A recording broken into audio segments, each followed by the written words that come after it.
Okay, so let's jump right in. There was this headline really caught my eye this week. Ex-NBA star arrested on fraud Yeah, I charges. saw that one. Marcus Morris Sr., right? Former Knicks player, among others. Exactly. And you see felony fraud, you see arrested at a Florida airport, held without bond. I mean, that sounds really serious. It absolutely does. Yeah. Your mind immediately goes to, some complex scheme or something quite deliberate and malicious. Right. But that's why we're doing this deep dive, isn't it? To look at the sources we've got and figure out, okay, is that initial picture the full picture? Precisely. Yeah. Because often, especially with these initial reports, there's context missing. Critical context sometimes. And boy, is there context here. Because this is the twist, right? The charge is technically for writing a check with insufficient funds, but it's reportedly linked to an unpaid casino marker. Ah, okay, that definitely changes things. That's not the usual kind of bounce check story. Not at all. And it makes you look at the reactions differently, too. Morris himself, he was quick to jump on social media. What do you say? Said it was blown out of proportion, promised full context was coming. Hmm. And his twin brother, Markieff.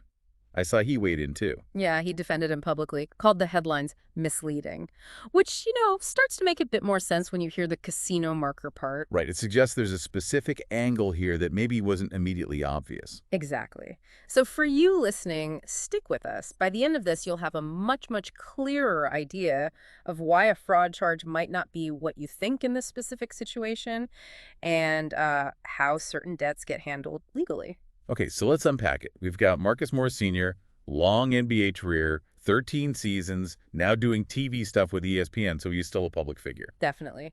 And the arrest itself happening at an airport in Florida, apparently from an out-of-state warrant, that naturally gets attention. But the core detail, as you said, is this link between the insufficient funds charge and an unpaid casino marker.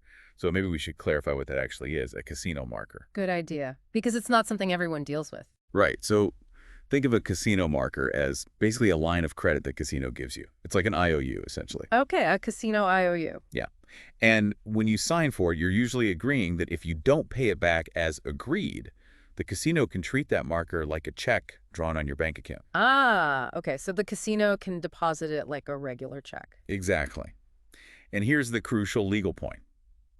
In some states, and this is key, if you don't pay that marker back and the casino tries to cash it like a check and there aren't sufficient funds. Then it's treated as writing a bad check. Precisely. It can actually be prosecuted as check fraud, a criminal offense, not just, a civil debt collection issue. Wow, that's a massive difference. So the debt originates from gambling, but the legal system in certain places turns it into check fraud if it's not paid.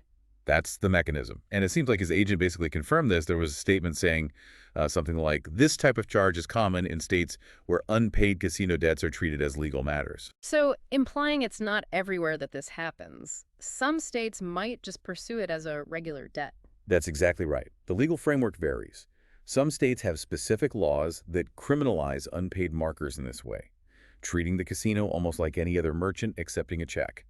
Others might handle it purely through civil courts. Okay, so connecting that back, Markieff Morris calling the headlines misleading starts to make even more sense. It does, because while felony fraud for writing a bad check is, on paper, technically accurate based on the warrant. The reason behind it, the casino marker context, completely changes the narrative, doesn't it? It absolutely shifts the understanding. It moves it away from the idea of, say, deliberately writing bad checks to defraud a local store towards a very specific legal consequence tied to gambling debt in a particular jurisdiction. It really shows how much can get lost in translation between a legal charge and the public understanding, especially in a quick headline. Definitely. Yeah, that initial shock factor versus the, let's say, more nuanced reality once you dig in. It's not just he wrote a bad check, it's he didn't cover a casino marker in a state where that's handled as check fraud.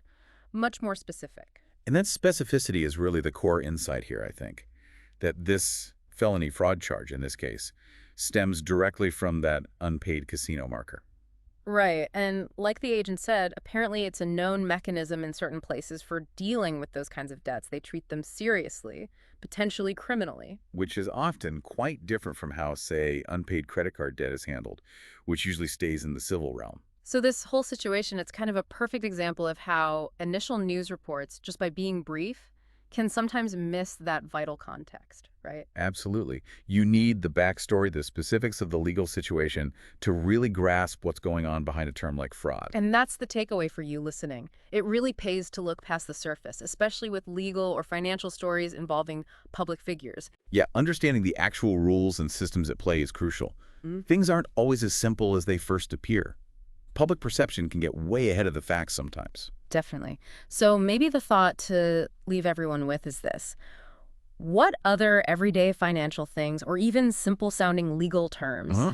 might actually have really different meanings or consequences depending on where you are or the specific context? And how does that change things when we see them pop up in the news? That's a great question. Makes you think about how much context matters, Hmm. always.